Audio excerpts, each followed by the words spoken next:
Assalamualaikum warahmatullahi wabarakatuh. Salam sejahtera bagi kita semuanya. Saya Eni Hairul Umah, mahasiswa S3 Pendidikan Dasar Universitas Negeri Malang. Dalam hal ini akan menyampaikan materi digitisasi tata kelola pendidikan untuk memenuhi tugas mata kuliah analisis kebijakan dan tata kelola pendidikan dasar yang dibina oleh Dr. Samsul Hadi, MPD, MED. Digitisasi tata kelola pendidikan.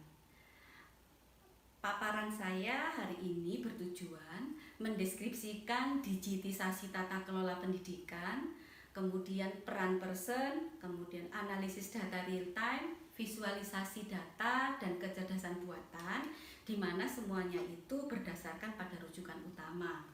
Adapun rujukan utama yang digunakan adalah buku karya Andrew Wilkin dan Antonio Olmedo yang berjudul Education Governance and Social Theory Interdisciplinary Approach to Research. Juga berdasarkan rujukan-rujukan tambahan sebagaimana terlihat pada PPT yang ada di layar Bapak Ibu semuanya. Adapun outline yang akan saya sampaikan meliputi latar belakang, tata kelola dan pemerintahan, digitisasi tata kelola, jaringan person, visualisasi data, pembelajaran mesin, dan kecerdasan buatan. Baik, kita akan mulai yang pertama tentang latar belakang. Lembaga Pendidikan Global Person telah menjadi aktor kunci dalam tata kelola pendidikan kontemporer dengan aspirasi menjadi lembaga pendidikan digital pertama yang menggunakan teknik pemrosesan data untuk mengukur institusi pendidikan dan individu. Hal ini menghasilkan database yang besar untuk data pendidikan, juga menghasilkan visualisasi data dan memanfaatkan analisis data real time. Juga menghasilkan mesin pembelajar algoritma dan mesin kecerdasan buatan atau artificial intelligence untuk memantau, mengukur, membuat perhitungan, dan menghasilkan fakta objektif dan pengetahuan tentang pendidikan. Berikutnya, tujuan bisnis person sejak 2016 itu adalah menciptakan platform pembelajaran digital global, di mana ia memanfaatkan layanan cloud, analitik data, dan pembelajaran mesin di semua produk dan layanannya. Bagaimana upaya person dalam mendigitisasi tata kelola pendidikan yang berfokus pada visualisasi data, pembelajaran mesin, dan perkembangan kecerdasan buatan, dan ia berteori bahwa kegiatannya sebagai bentuk sistem algoritmik. Materi yang kedua tentang tata kelola dan pemerintahan. Tata kelola atau governance menyimpulkan pergeseran struktural dari kontrol pemerintah negara bagian yang terpusat ke jaringan aktor dan pakar yang terdistribusi dan interaktif yang bekerja sama lintas sektor dalam masalah kebijakan dan pembuatan kebijakan.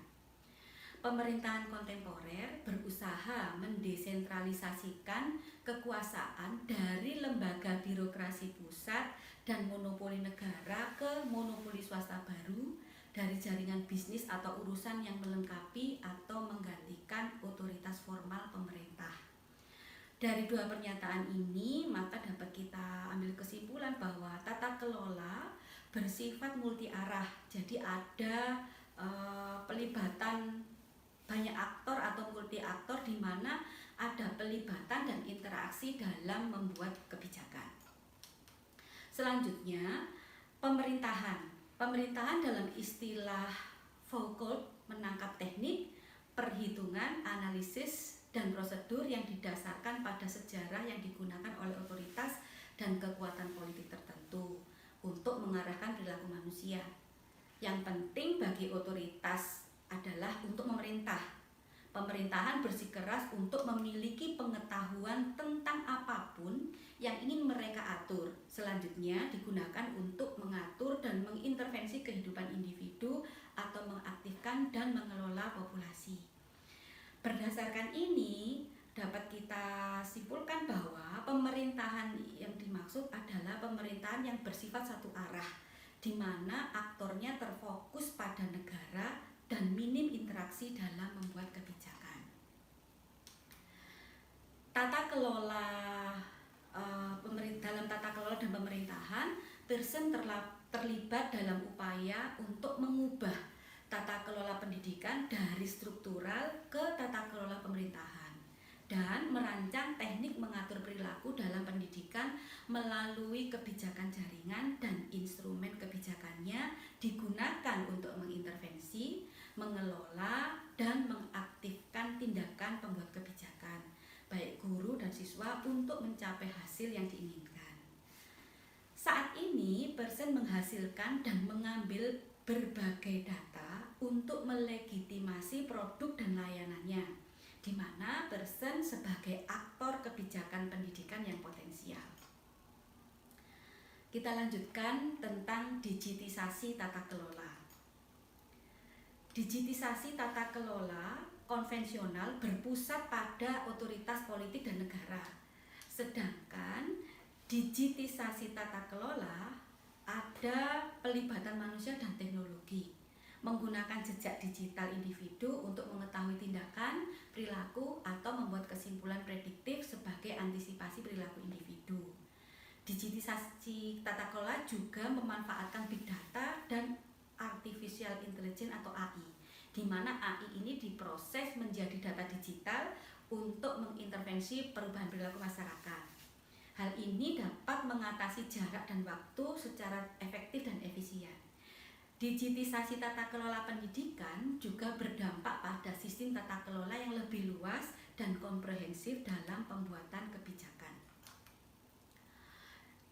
Tata kelola pendidikan dapat diukur menggunakan data digital yang memungkinkan banyak pihak ikut mengintervensi kebijakan tata kelola pendidikan, di mana penggunaan analisis algoritmik memungkinkan individu lebih mudah untuk dilacak, diantisipasi, dan bahkan didahului melalui real-time automatic system.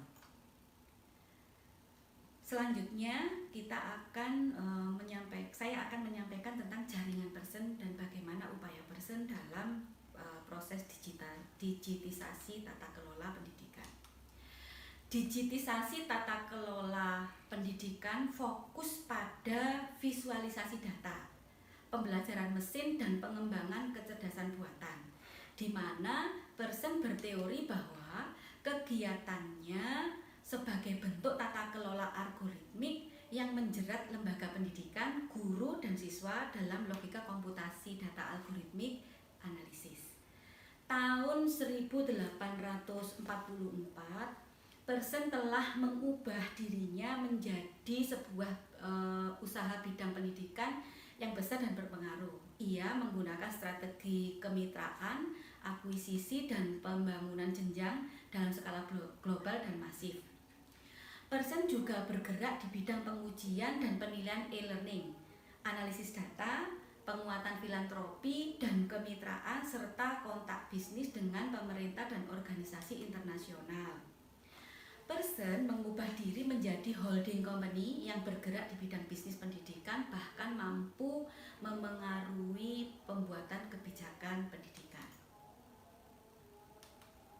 Tahun 2016, Pearson membuat strategi untuk mengatasi penurunan reputasi dan pendapatan dengan cara mengumumkan prioritas bisnis strategis berkelanjutan dengan platform perusahaan digital pertama. Restrukturisasi perusahaan dilakukan secara masif dengan cara menciptakan platform pembelajaran digital berbasis cloud. Layanan tersebut dipadukan dengan penguatan kemampuan analisis digital dan pembelajaran digital.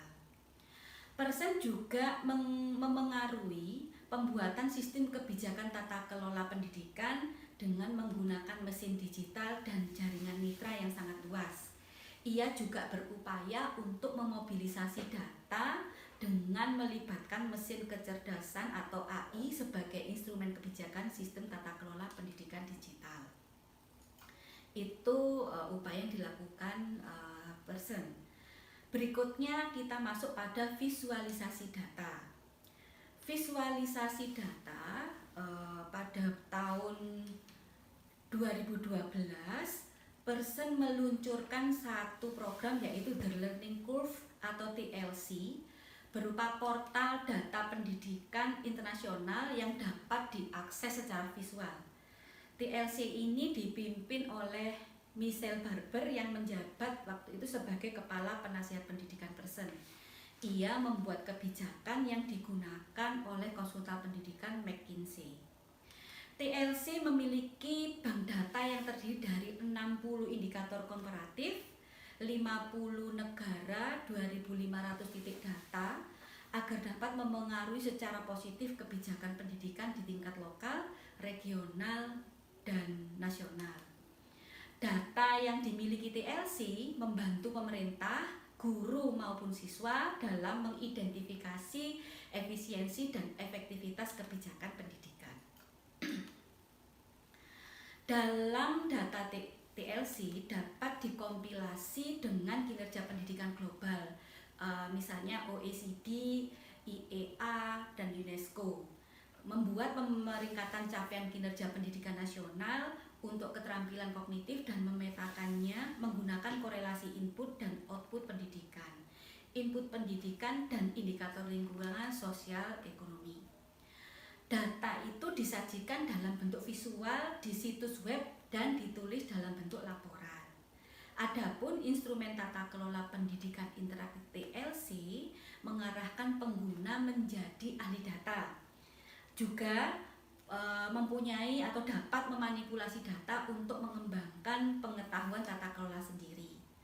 TLC menciptakan aliansi ahli yang telah menghasilkan data Pearson, OECD, UNESCO, IEA, dan EIU.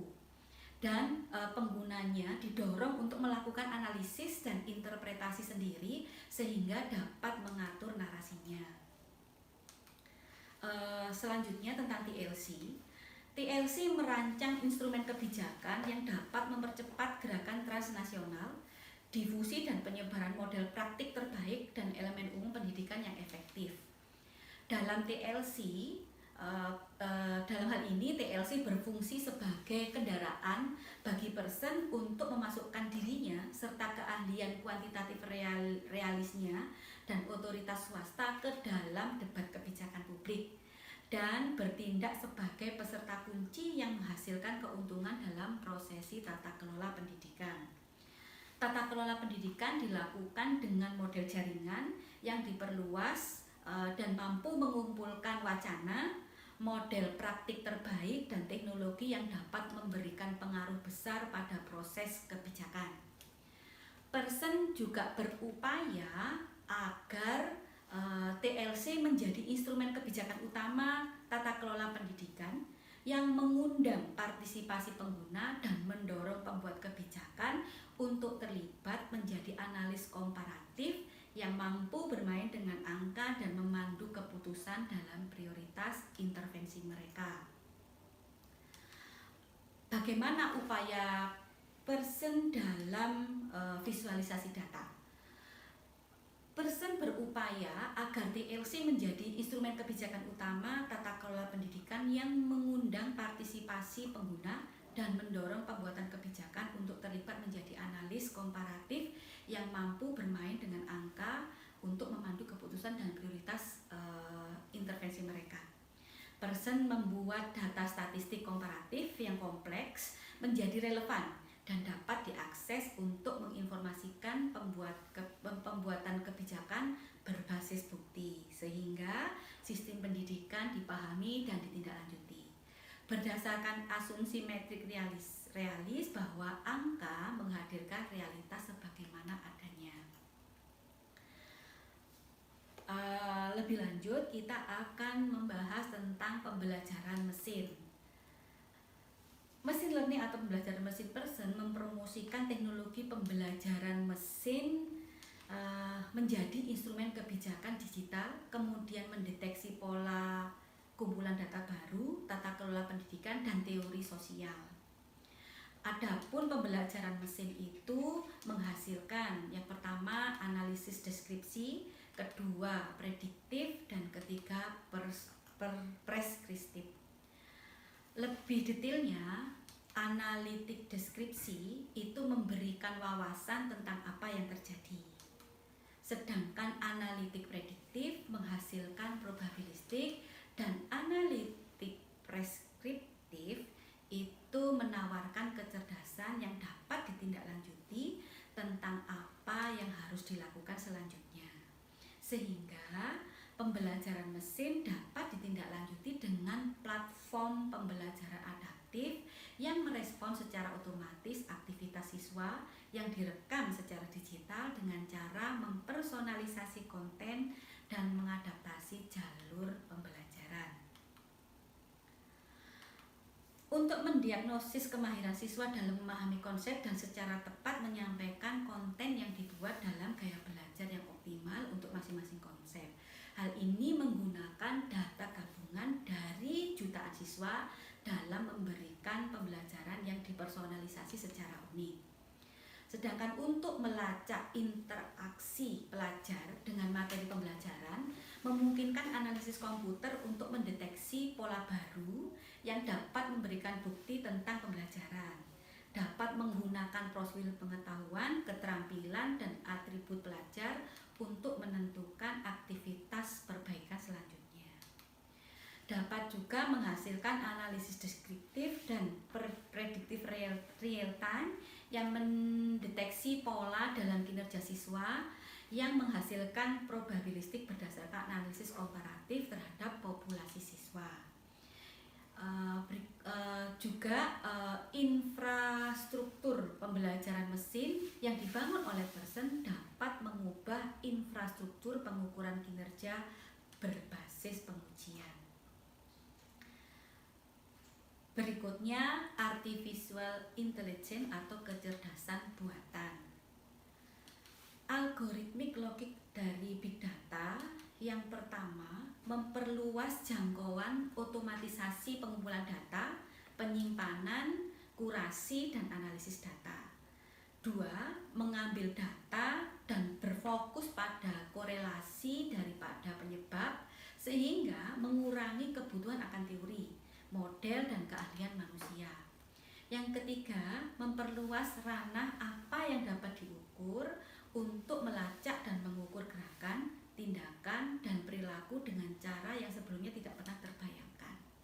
Dan yang keempat, menggunakan teknik prediksi yang cerdas, cepat, dan murah untuk mendukung pengambilan keputusan dan optimalisasi sumber daya. Adapun visi Pearson tentang AI dalam pendidikan atau AIED mencakup sistem bimbingan cerdas yang menggunakan teknik AI untuk menyimulasikan bimbingan personal dan memberikan aktivitas pembelajaran yang sesuai dengan kebutuhan kognisi individu. Semuanya ini dilakukan tanpa kehadiran guru.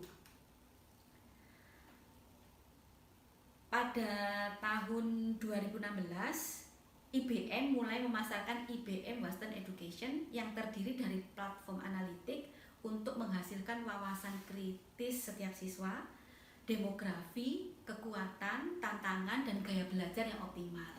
Dan banyak lagi yang dapat digunakan pendidikan untuk membuat rencana instruksional secara real time. Dan platform adaptif untuk mendukung guru dalam menghasilkan konten dan aktivitas personalisasi pembelajaran yang sesuai dan relevan. Di sini alih-alih menggantikan guru, IBM justru melihat bahwa sistem kognitif sebagai pengoptimalan dan peningkatan peran guru sebagai semacam prostetik kognitif berbasis otak alami dari kualitas manusia. Jadi memang benar bahwa sistem kognitif adalah mesin yang terinspirasi oleh otak manusia, tetapi juga benar bahwa mesin ini akan menginspirasi otak manusia untuk meningkatkan kapasitas dalam bernalar dan memperbaiki cara belajarnya. Itu yang disampaikan oleh Kelly. Selanjutnya, studi kebijakan sering berfokus pada manusia, sementara menurut IBM dan Pearson bahwa studi kebijakan itu sudah saatnya beralih pada penggunaan kecerdasan buatan. Sehingga AI diposisikan sebagai teknik pengaturan non-manusia yang dapat memantau, mengukur, menganalisis, dan kemudian beradaptasi untuk memandu perilaku siswa dan aktivitas kognitif. AI AI itu bukan hanya teknis tetapi kombinasi teknologi, tindakan manusia, pengetahuan sosial, dan makna. Karena AI selalu melakukan tugas yang melayani tujuan manusia dan merupakan bagian dari aktivitas manusia itu sendiri. Bagaimana AI dalam sistem person dan IBM? AI dalam sistem person dan IBM itu mengenalkan ke sekolah dan perguruan tinggi khusus pembelajaran yang dipersonalisasikan dalam peningkatan kognisi yang berkaitan dengan efisiensi dan aktivitas untuk tujuan produktivitas ekonomi masa depan. Mencari pengambilan data siswa secara real time yang kemudian digunakan untuk intervensi dan otomatisasi yang dirancang untuk memodifikasi proses, saraf, dan tujuan mengoptimalkan keterampilan kognitif. Sistem pendidikan nasional dinilai dan dievaluasi dalam sekolah global. Bagi person, bank data kurva pembelajaran berfungsi sebagai alat pembanding untuk keseluruhan keterampilan kognitif negara. Aplikasi pembelajaran mesin dan tutor AI-ED dimaksudkan untuk memaksimalkan pengembangan kapasitas manusia yang sesuai dengan pasar global. Dari yang sudah disampaikan tadi, maka kesimpulan dan sarannya adalah pertama, teknologi yang dikembangkan person berfungsi sebagai instrumen kebijakan digital dalam digitisasi tata kelola pendidikan untuk pembuatan kebijakan. Person juga memberikan deskripsi tentang data dan kekuatan algoritma non-manusia yang berperan dalam sistem tata kelola pendidikan dalam hal data pendidikan dan narasi empirisnya.